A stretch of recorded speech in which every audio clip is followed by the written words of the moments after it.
മാന്യ പ്രേക്ഷകർക്ക് എൻ്റെ പ്രണാമം. അടുത്ത കാലത്ത് പാലക്കാട് ജില്ലയിൽ പ്രഭാഷണങ്ങൾക്കായിട്ട് കുറേ സ്ഥലത്തേക്ക് പോവുകയുണ്ടായി. അതിൻ്റെ കൂട്ടത്തിൽ അല്പം വിശ്രമത്തിനുള്ള സമയം കിട്ടിയപ്പോൾ പാലക്കാട് കോട്ട മൈതാനിയിൽ പോയി ആ കോട്ടയ്ക്കകത്തുള്ള ജയിലിൽ വസിക്കുന്ന വിചാരണ തടവ് പുള്ളികളെ കാണാനും ഒരവസരം ലഭിച്ചു. അവരുടെ ജീവിതവും രാവിലെ മുതൽക്ക് രാത്രി വരെ അവർ ചെയ്യുന്ന കാര്യങ്ങളും അവരെ കൊണ്ട് ചെയ്യിക്കുന്ന കാര്യങ്ങളുമെല്ലാം കണ്ടും കേട്ടും അറിയാൻ ഒരവസരം കിട്ടി. അതെല്ലാം കാണുകയും കേൾക്കുകയും ചെയ്തപ്പോൾ ആ കോട്ട മൈതാനിയിലേക്കകത്തുള്ള ആ ജയിലിലെ തടവ് പുള്ളികളെ കാണുമ്പോൾ എനിക്ക് ഓർമ്മ വന്നത് ഏതാനും മാസങ്ങൾക്ക് മുമ്പ് പാലക്കാട് ജില്ലയിൽ തന്നെയുള്ള മറ്റൊരു ജയിലിലേക്ക് ഞാൻ പോവുകയുണ്ടായി. അവിടുത്തെ ജയിൽ സൂപ്രണ്ട് വരണമെന്നും തടവ് പുള്ളികളോട് 1 മണിക്കൂർ സംസാരിക്കണമെന്നും അദ്ദേഹം പല പ്രാവശ്യം അഭ്യർത്ഥിച്ചതനുസരിച്ചിട്ടാണ് ഞാൻ പോയത്. അവിടെ ചെന്ന് 1 മണിക്കൂർ ക്ലാസ് എടുത്തു. ആ ജയിലിൽ 1 മണിക്കൂർ ക്ലാസ് എടുത്തപ്പോൾ മനസ്സിനകത്ത് ഒരിക്കലും ഉണ്ടാവാത്ത വിധത്തിലുള്ളൊരു വേദനയായിരുന്നു നിറഞ്ഞു നിന്നത്. 2 സ്ഥലത്തും കോട്ട മൈതാനിയിലുള്ള വിചാരണ തടവുകാരുടെ കാര്യത്തിലായാലും പാലക്കാട് ജില്ലയിലെ മറ്റൊരിടത്തുള്ള ജയിലിലെ കാര്യമായാലും ഏതാണ്ട് 20-30 വയസ്സിനിടയ്ക്ക് പ്രായമായിട്ടുള്ള യുവാക്കളാണ് ഭൂരിഭാഗവും. കോടതി വിധിയുടെ അടിസ്ഥാനത്തിൽ ജയിലിൽ കഴിയുന്നവരും കോടതി വിധിക്ക് വേണ്ടി കാത്തിരിക്കുന്നവരുമായ ഏതാണ്ട് എല്ലാ തടവ് പുള്ളികളും ശരിക്ക് നല്ല യൗവനത്തിൽ ഇരിക്കുന്ന പുരുഷന്മാർ. അവരുടെ അടുത്ത് കുറേ പേരുടെ അടുത്ത് പ്രത്യക്ഷമായിട്ടും ചിലരുടെ അടുത്ത് പരോക്ഷമായിട്ടും സംസാരിക്കാൻ സാധിച്ചു. ചില പോലീസുകാർ ആ തടവുകാരെ കുറിച്ച് വിവരിച്ചു. അവരുടെ എല്ലാവരുടെയും വാക്കുകളിൽ അഗാധമായ ദുഃഖം, സഹിക്കവയ്യാത്ത വേദന നിറഞ്ഞു നിൽക്കുന്നതായിട്ട് കണ്ടു. ഓരോ ദിവസവും അവരിങ്ങനെ കഴിയുമ്പോൾ അല്ലെങ്കിൽ കഴിച്ചു കൂട്ടുമ്പോൾ അവരോർക്കുന്നത് മുഴുവനും അവരുടെ കുടുംബാംഗങ്ങളെയാണ്. ചിലർ വിവാഹം കഴിച്ചിട്ടുണ്ട്. ചിലർക്ക് ജയിലിലേക്ക് വരുമ്പോൾ ഒരു കുട്ടി ഉണ്ടായിരുന്നു. വളരെ ചെറിയ കുട്ടി, അച്ഛനെ കണ്ട ഓർമ്മ പോലും ഉണ്ടാവാത്ത ആ പ്രായത്തിലാണ് അച്ഛൻ ജയിലിലേക്ക് വന്നത്. 1-2 തടവ് പുള്ളികളുടെ ഭാര്യ ഇവർ ജയിലിലേക്ക് വരുമ്പോൾ ഗർഭിണിയായിരുന്നു. ആ ഭാര്യ പ്രസവിച്ചു. ആ കുട്ടിയെ കാണാൻ ഇവർക്ക് അഗാധമായിട്ടുള്ള ആഗ്രഹമുണ്ട്. ഭൂരിഭാഗം തടവ് പുള്ളികളും വേദനിക്കുന്നത് അമ്മയെക്കുറിച്ച് ഓർത്തിട്ടാണ്. എൻ്റെ അമ്മ പ്രായമായി, അവർ നിത്യ നരകത്തിലാണ്. അവർ ദിവസവും കരയുകയാണ്. അവർ ദിവസവും പ്രാർത്ഥിക്കുകയാണ്. അവർ പ്രാർത്ഥിക്കുന്നു, മകനെ ഒന്ന് വിട്ടുകിട്ടണേ ഈശ്വര എന്ന്. അവർക്കറിയാം 4, 5, 6, 7 വർഷം ശിക്ഷ വിധിക്കപ്പെട്ടവരാണ്. ആ ശിക്ഷയുടെ കാലാവധി കഴിയാതെ പോവാൻ സാധിക്കില്ല. മറ്റേ വിഭാഗത്തിന് വിചാരണ തടവുകാർക്ക് എന്നാണാവോ ഈശ്വര എൻ്റെ മകന് കോടതി എന്താണെങ്കിലും വിധിക്കുന്നത്, ശിക്ഷയാണെങ്കിലും ആ ശിക്ഷയുടെ ആരംഭം ഇനിയും കാത്തിരിക്കണം. അതല്ല വെറുതെ വിടുകയാണെങ്കിൽ എന്നാണാവോ വിചാരണയ്ക്ക് ഇവരുടെ കേസ് എടുക്കുന്നത്, അത്രയും കാലം കാത്തിരിക്കണം. ആ അമ്മയെക്കുറിച്ച് ഓർത്ത് കരയുന്നവരായിരുന്നു ഭൂരിഭാഗവും. അവരുടെ ദുഃഖം എന്നോട് പറഞ്ഞപ്പോൾ എനിക്ക് കരച്ചിലാ വരികയുണ്ടായത്. എൻ്റെ അമ്മയുടെ മനസ്സാണ് എനിക്ക് ഓർമ്മ വന്നത്. അവരെല്ലാവരും കുറ്റം ചെയ്തോ അല്ല ചെയ്യുന്നതിൽ കൂട്ടുനിന്നോ അല്ലെങ്കിൽ ചെയ്യാൻ പ്രേരിപ്പിച്ചതോ ഇതെല്ലാം സംഭവിച്ചത് വേറെ ആർക്കോ വേണ്ടിയാണ്. അവരുടെ വ്യക്തിപരമായിട്ടുള്ള ബെനിഫിറ്റിന് വേണ്ടി ആയിരുന്നില്ല ഇതിൽ ഭൂരിഭാഗം ആൾക്കാരും കുറ്റം ചെയ്തത്. അവരിൽ ഭൂരിഭാഗവും അവരുടെ നേതാക്കന്മാർക്ക് വേണ്ടി, അവരുടെ പാർട്ടിക്ക് വേണ്ടി, അവരെ മുമ്പോട്ട് നയിക്കുന്ന ഈ തലപ്പത്തുള്ള വ്യക്തികൾക്ക് വേണ്ടി, ആ മുകളിലുള്ളവരുടെ കസേര ഉറപ്പിക്കാനും സ്ഥാനമാനങ്ങൾ ഉറപ്പിക്കാനും അവരുടെ നേട്ടത്തിനും അവര് ഈ പാവപ്പെട്ട പയ്യന്മാരോട് പൊരുതാൻ പറഞ്ഞു, മുദ്രാവാക്യം വിളിക്കാൻ പറഞ്ഞു, കല്ലെറിയാൻ പറഞ്ഞു, കൊല്ലാനും അതുപോലെ തന്നെ തിന്മകൾ ചെയ്യാനും നേതാക്കന്മാർ പ്രത്യക്ഷമായിട്ടും പരോക്ഷമായിട്ടും ആഹ്വാനം ചെയ്തു. ആ ചെറുപ്പത്തിൻ്റെ ആവേശത്തിൽ ഇവരതെല്ലാം ചെയ്തു. പരിണത ഫലം ഈ യുവാക്കൾ പറയുകയുണ്ടായി, സാറേ ഒരാൾ തിരിഞ്ഞു നോക്കാനില്ല, ഞങ്ങൾ ഏത് നേതാവ് പറഞ്ഞത് കേട്ടിട്ടാണോ ഇതെല്ലാം ചെയ്തത്, ആ നേതാവിന് ഞങ്ങൾ ഇങ്ങനെ ഒരു സംഘടനയിലുണ്ട് എന്ന തോന്നൽ പോലുമില്ല. ഇടയ്ക്ക് പാർട്ടിയിൽ ആരെങ്കിലും വീട്ടിൽ ചെന്ന് 10-500 രൂപ കൊടുക്കും. എന്നിട്ട് വീട്ടുകാരോട് പറയും, നിങ്ങളുടെ മക്കള് ധീരദേശാഭിമാനികളാണ്, രാഷ്ട്രത്തിനും പാർട്ടിക്കും വേണ്ടി ജീവിച്ചവരാണ്, അവരെ ഒരിക്കലും സമൂഹം മറക്കില്ല, അവർക്ക് വേണ്ടതെല്ലാം ഞങ്ങൾ ചെയ്യുന്നുണ്ട്, അവരുടെ വിചാരണ എളുപ്പത്തിൽ പൂർത്തിയാക്കാനും അവരുടെ തടവ് ശിക്ഷാ കാലാവധി ഇനിയും കുറയ്ക്കാനും ഞങ്ങൾ നല്ല വക്കീലന്മാരെ വെച്ചിട്ടുണ്ട്. ആ വക്കീലന്മാർ രാപ്പകല് പ്രവർത്തിക്കുന്നുണ്ട് ഇവർക്ക് വേണ്ടിയിട്ട്. ഇതെല്ലാം എന്നോട് പറഞ്ഞത് ഈ ജയിലിൽ കിടക്കുന്ന യുവാക്കളാണ്.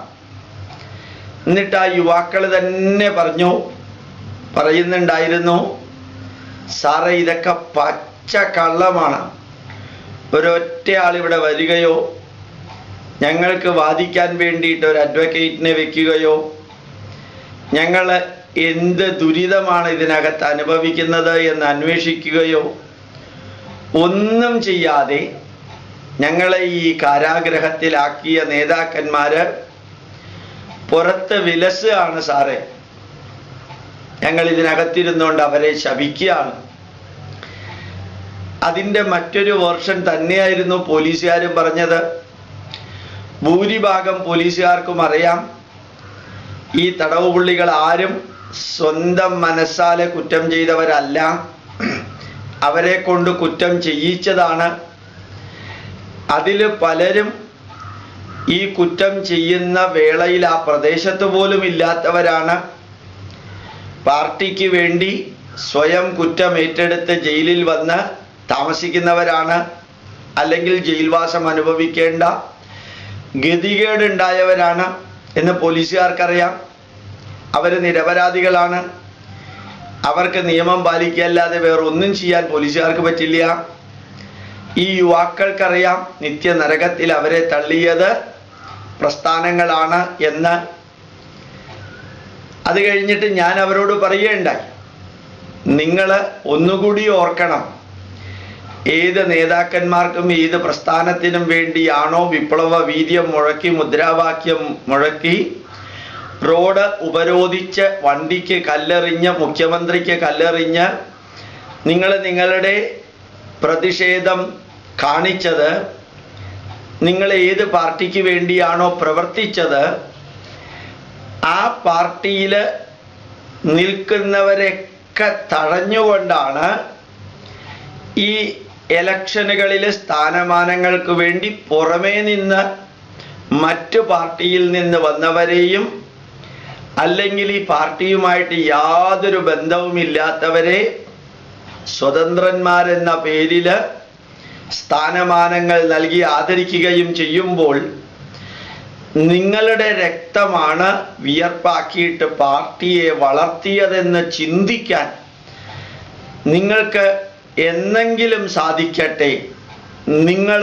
നിങ്ങളെ ചവിട്ടി നിങ്ങളെ അരച്ച് നിങ്ങളുടെ വിയർപ്പ് ഉപയോഗിച്ച് നിങ്ങളുടെ കഠിനാധ്വാനം കൊണ്ട് വളർത്തിയ പാർട്ടിയിലെ മുകളിലിരിക്കുന്ന വ്യക്തികൾ ഓരോ പ്രസ്താവനകൾ ഇറക്കുമ്പോഴും ഇറക്കിയ പ്രസ്താവനകൾ ഓരോ ദിവസവും മാറ്റി മാറ്റി മാറ്റി പറയുമ്പോഴും അതിൻ്റെ എല്ലാത്തിൻ്റെയും പുറകിൽ അവരുടെ കസേര, അവർക്കെതിരെയുള്ള കേസ് ഇല്ലാതെയാക്കാൻ വേണ്ടിയിട്ടുള്ള വഴികൾ, അവരുടെ തിന്മകൾ മറച്ചു വയ്ക്കാൻ വേണ്ടിയിട്ടുള്ളത്, അവർ ഈ നാടിന് ചെയ്യുന്ന സാംസ്കാരികമായ അധപ്പതനത്തിൻ്റെ പ്രവൃത്തികൾ, ഇതെല്ലാം അവനവന് കാശുണ്ടാക്കാനും അവനവന് സ്ഥാനമാനങ്ങൾ ലഭിക്കാനും പാർട്ടിയുടെ തലപ്പത്തിരിക്കുന്നിടത്തോളം കാലം പത്രമാധ്യമങ്ങളിൽ പേരും പ്രസിദ്ധിയും വരാനും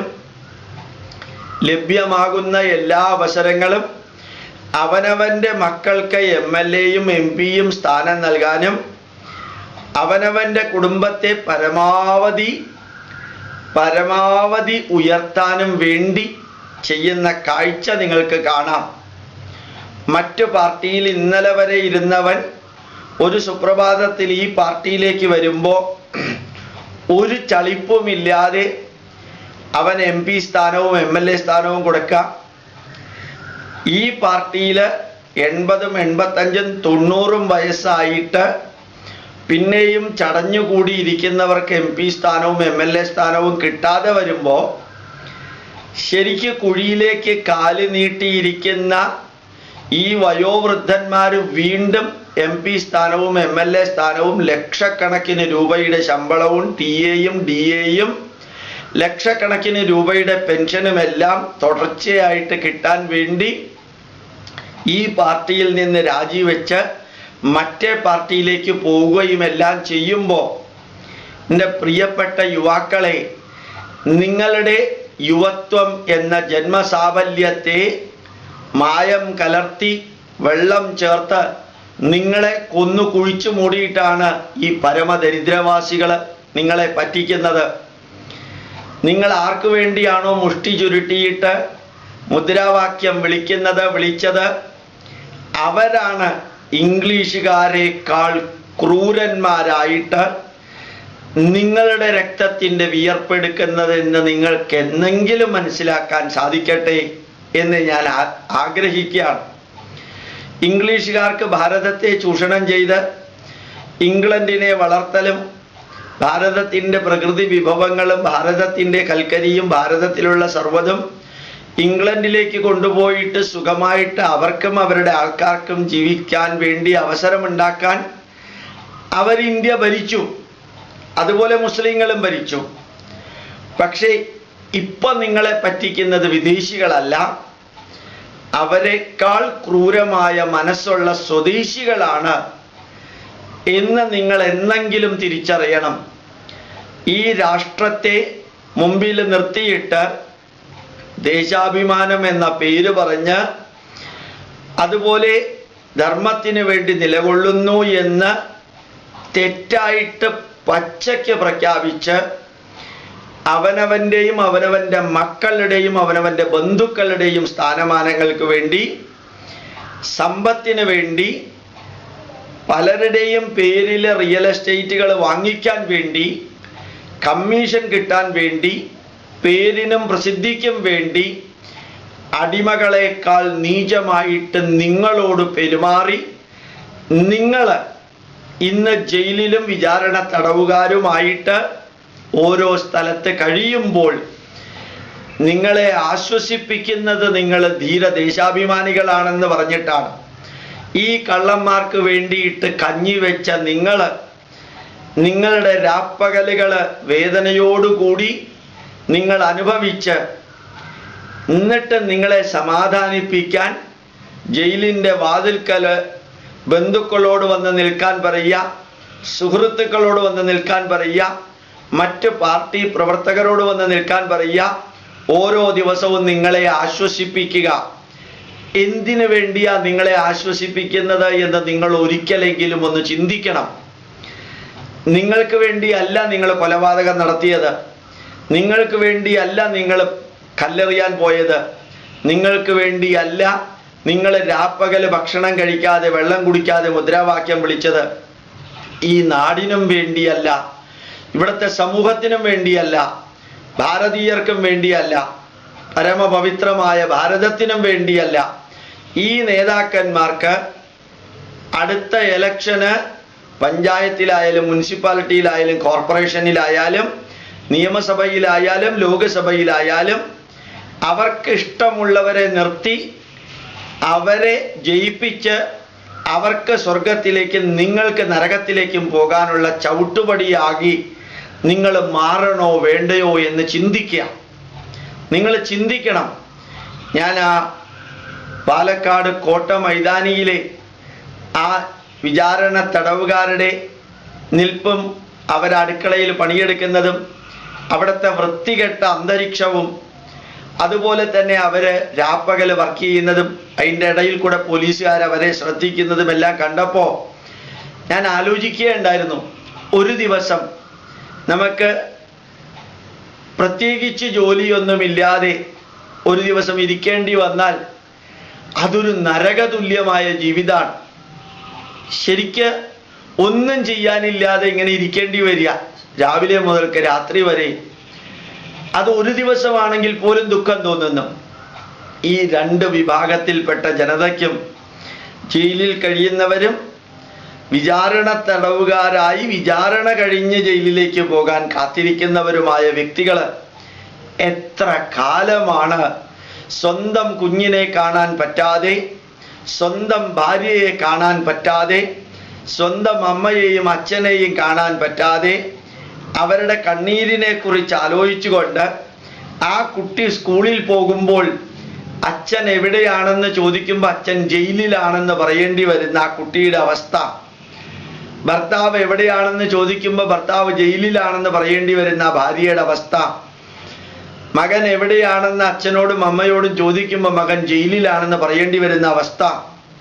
പണ്ടൊക്കെ നേതാക്കന്മാർക്കും ആത്മാർത്ഥതയുണ്ടായിരുന്നു. ഇന്ന് കായംകുളം കൊച്ചുണ്ണിയേക്കാളും വീരപ്പനേക്കാളും നികൃഷ്ടമായി ജീവിക്കുന്ന നേതാക്കന്മാർക്ക് വേണ്ടി, അല്ലെങ്കിൽ അവരുടെ മക്കൾക്ക് പൈസ ഉണ്ടാക്കാനും സ്ഥാനമാനങ്ങൾക്കും വേണ്ടി ത്യാഗം ചെയ്യേണ്ടി വരുന്നതും അറുകൊല നടത്തേണ്ടി വരുന്നതും അവനവൻ്റെ ജന്മത്തിന് വേണ്ടി, ജീവിതത്തിന് വേണ്ടിയാണ് എന്ന് ഓർമ്മിക്കുക. ഒത്തിരി പേരെ ഞാൻ ഈ അടുത്ത കാലത്ത് കാണുകയുണ്ടായി. സാറേ, പാർട്ടിക്ക് വേണ്ടി പ്രവർത്തിച്ച് പ്രശ്നങ്ങളൊക്കെ ആയി കഴിയുമ്പോൾ പിന്നെ ഞങ്ങൾ പോലീസ് സ്റ്റേഷനിൽ കയറി ഇറങ്ങേണ്ടി വരുന്നു സാറേ, നേതാക്കന്മാരാരും അന്വേഷിക്കാറില്ല, ആരും ഞങ്ങളുടെ കേസ് വാദിക്കാൻ പൈസ തരാനില്ല, ആരും ഞങ്ങളുടെ കുടുംബാംഗങ്ങളെ സംരക്ഷിക്കാനില്ല. ഈ ഗതികേട് അനുഭവിക്കേണ്ടി വന്നതെല്ലാം പാർട്ടിക്കും രാഷ്ട്രത്തിനും വേണ്ടിയാണ് എന്ന് ഞങ്ങളുടെ ശരീരത്തിലേക്ക് ഈ തെറ്റായ ധാരണ കുത്തിവെച്ചതിൻ്റെ ഫലമാണ് എന്ന് ഞാൻ ഈ തടവുകാരോടും അല്ലെങ്കിൽ യുവാക്കളോടും പാർട്ടിക്ക് വേണ്ടി മുദ്രാവാക്യം വിളിക്കുന്നവരോടും ഉപരോധം നടത്തുന്നവരോടും സെക്രട്ടേറിയറ്റിൻ്റെ മുമ്പിൽ പാർട്ടിക്ക് വേണ്ടി വിജയിക്കില്ലെന്ന് ഉറപ്പുള്ള, ഒരു കാരണവശാലും ന്യായീകരിക്കാൻ പറ്റാത്ത ആവശ്യങ്ങൾക്ക് വേണ്ടി നിങ്ങൾ ത്യാഗം അനുഭവിക്കുകയും ചെയ്യുമ്പോൾ ഓർമ്മിക്കുക, നിങ്ങളുടെ നല്ല ജന്മം, നല്ല ജീവിതം നിങ്ങൾക്ക് വേണ്ടി കുറേയെങ്കിലും ചെലവഴിക്കാനുള്ള ഒരു അവസരം ഉണ്ടാക്കുക. നിങ്ങളുടെ ഭാര്യ, നിങ്ങളുടെ മക്കള്, നിങ്ങളുടെ അച്ഛൻ, നിങ്ങളുടെ അമ്മയ്ക്ക് വേണ്ടി കുറെ കാലം ജീവിക്കുക.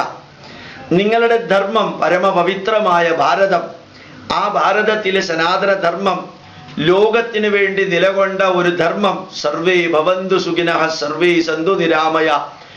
എല്ലാവരും സുഖമായിരിക്കട്ടെ, എല്ലാവരും ആരോഗ്യമുള്ളവരായിരിക്കട്ടെ, എല്ലാവർക്കും നന്മ വരട്ടെ എന്ന് പ്രാർത്ഥിച്ച ഒരു ധർമ്മത്തിന്റെ അവകാശികളായ നിങ്ങളെ സഹായിക്കാൻ ജയിലുകൾ തോറും പെന്തക്കോസ്ത് ക്രിസ്ത്യാനികൾ വന്ന് നിങ്ങളുടെ അഡ്രസ്സും നിങ്ങളുടെ വീട്ടിലെ ഫോൺ നമ്പറും മേടിച്ച് നിങ്ങളുടെ വീട്ടിലേക്ക് സഹായം എത്തിക്കുന്നു എന്ന വ്യാജേന നിങ്ങളുടെ വീട്ടിൽ ചെന്ന് നിങ്ങളുടെ വീട്ടുകാരെയും നിങ്ങളെയും പെന്തക്കോസ്ത് ക്രിസ്ത്യാനികളാക്കി പറ്റിക്കാൻ രാഷ്ട്രീയക്കാരെക്കാൾ നീചമായിട്ട് യേശുക്രിസ്തുവിന്റെ പേരിൽ പറ്റിക്കുന്നവരുടെക്ക് നിങ്ങൾ വിധേയമാകാൻ കാരണം ഈ രാഷ്ട്രീയക്കാർക്ക് വേണ്ടി നിങ്ങൾ പ്രവർത്തിച്ച് കാരാഗ്രഹത്തിലേക്ക് പോവേണ്ടി വന്നതാണ് എന്നൊന്ന് ചിന്തിക്കുക. എന്തിനീ ധർമ്മം? ധർമ്മത്തിന് വേണ്ടി പ്രവർത്തിക്കാം. ഒന്നും തിരിച്ചു കിട്ടിയില്ലെങ്കിലും എൻ്റെ രാഷ്ട്രത്തിനും എൻ്റെ ധർമ്മത്തിനും എൻ്റെ സമൂഹത്തിനും എൻ്റെ ജനതയുടെ നന്മയ്ക്കും വേണ്ടി പ്രവർത്തിച്ചു എന്ന ആത്മാഭിമാനത്തോടുകൂടി ലോകത്തോട് പറയാൻ നിങ്ങൾക്ക് സാധിക്കുമല്ലോ. ആ ലോകത്തോട് പറയാനുള്ള ഒരു അവസരം ഉണ്ടാക്കാം. മറ്റ് രാഷ്ട്രീയ പാർട്ടിക്കാർക്ക് വേണ്ടി പ്രവർത്തിച്ച് അവരുടെ ഡെഡ് ബോഡിയും ജീവനുള്ള ബോഡിയും നിങ്ങളുടെ ചുമലിലേറ്റി നിങ്ങളെ ചവിട്ടി അരച്ച് പിന്നെ മുകളിൽ കയറി വിലസുന്ന ഈ ദുഷ്ടശക്തികൾക്ക് വേണ്ടി നിങ്ങളുടെ ജന്മം എന്തിന് പാഴാക്കണം? ഒത്തിരി പേരെ ഞാൻ കാണേണ്ടായി. കണ്ണൂരും കോഴിക്കോടും അടുത്ത കാലത്ത് മലപ്പുറത്തും ചെന്നപ്പോൾ, മലപ്പുറത്ത് ചെന്നത് 3 ദിവസം മുമ്പാണ്. അവിടെ എല്ലാം പ്രത്യക്ഷമായും പരോക്ഷമായും രാഷ്ട്രീയ പ്രവർത്തനത്തിൻ്റെ പരിണത ഫലമായിട്ട് നേതാക്കന്മാര് പറഞ്ഞത് കേട്ട് പ്രവർത്തിച്ച പാവപ്പെട്ട യുവാക്കളാണ് അഴികൾക്കുള്ളിൽ നിൽക്കുന്നത്, നിൽക്കേണ്ട ഗതികേടിൽ ചെന്ന് എത്തുന്നത്. അപ്പൊ ഒന്ന് ചിന്തിച്ചു നോക്കാം, നിങ്ങൾ ആർക്കു വേണ്ടി ജീവിക്കണം? ഞാൻ വിനയത്തോടുകൂടി തൊഴുകൈയോടെ പറയുന്നു, നിങ്ങളുടെ മനസ്സിന് ശാശ്വതമായ നന്മയുണ്ടാക്കുന്ന വിധത്തിൽ ജീവിക്കുക. നിങ്ങളുടെ ശരീരത്തിന് ധന്യമായ ആരോഗ്യമുണ്ടാക്കുന്ന വിധത്തിൽ ജീവിക്കുക. ഈ ജന്മം ജഗദീശ്വരൻ നിങ്ങൾക്ക് തന്നത് കാരാഗ്രഹത്തിൽ കഴിയാനല്ല, നിങ്ങളുടെ ഗൃഹത്തിൽ കഴിയാനാണ്. നിങ്ങൾക്ക് വേണ്ടി പ്രാർത്ഥിക്കുന്ന ഒരമ്മ കണ്ണീരോടുകൂടി വീട്ടിലുണ്ട്. മകൻ എന്ത് തിന്മ ചെയ്താലും ആ അമ്മ പൊറുക്കാതിരിക്കില്ല. മകനെ നീ നന്നായി വരണമെന്ന് പ്രാർത്ഥിക്കാൻ ലോകത്തില് ഒരു ഹിഡൻ അജണ്ടയും ഇല്ലാതെ സാധിക്കുന്നത് അമ്മയ്ക്കാണ്. തൊട്ടടുത്ത് നിൽക്കുന്നു അച്ഛൻ. മറ്റുള്ളവരെല്ലാം നിങ്ങൾക്ക് വേണ്ടി പ്രാർത്ഥിക്കും. നിങ്ങളിൽ നിന്ന് എന്തെങ്കിലും കിട്ടുകയാണെങ്കിൽ, ഒന്നും കിട്ടാതെ നിങ്ങൾക്ക് വേണ്ടി പ്രാർത്ഥിക്കുന്നത് ഒരു അമ്മ, അച്ഛൻ, ഇവരാണ്. ആ അമ്മയുടെ കണ്ണീര്, ആ അമ്മയുടെ ദുഃഖം, ആ കുടുംബത്തിൻ്റെ വേദന നിങ്ങൾ ആർക്കോ വേണ്ടി പ്രവർത്തിച്ച് ആ വേദനയ്ക്ക് നിങ്ങൾ കാരണമാവരുത്. നിങ്ങളുടെ കുടുംബത്തിന് വേണ്ടി പ്രവർത്തിക്കുക.